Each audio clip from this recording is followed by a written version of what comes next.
Hello, friends. Bishop Andy C. Luter, and I'm coming to you as a father in the ministry and a former instructor.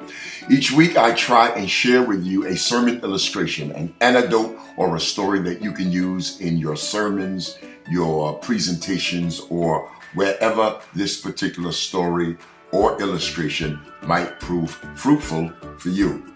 All right, here is my story for you for this week. It seems that a farmer, along with his son, goes into a local store so that the farmer can secure supplies for his farm. While he's going throughout the store and traveling throughout the, going through the store and securing his supplies, his son stations himself at the front counter.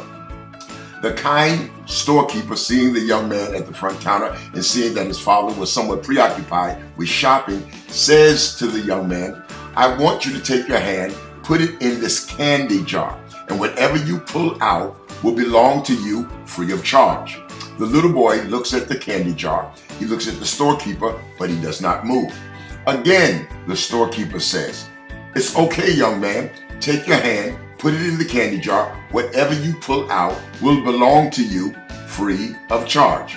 Again, the little boy looks at the candy jar. He looks at the storekeeper, but he does not move. Finally, the father of the young man comes up and says, "Didn't you hear the kind storekeeper say, put your hand in the candy jar and whatever you take out belongs to you?"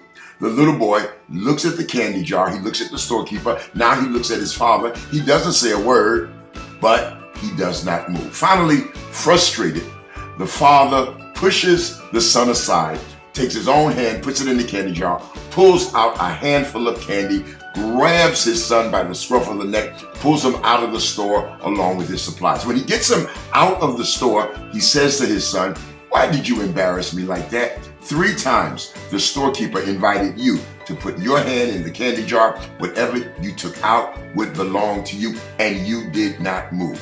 Why did you act in such a manner? Why did you embarrass me like that?" And the young man looks into the eyes of his father and he says, "Because, Daddy, I knew that your hands were bigger than my hands.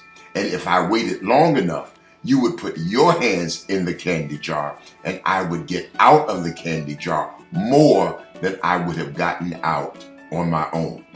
Friends, if you rely on God, if you depend upon God and let God use his hands, you'll get more than what you get on your own.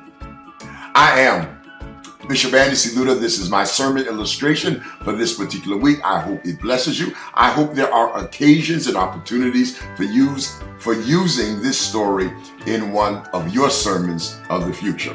Until next time, remember, God loves you, I love you, and I look forward to seeing you real soon. God bless.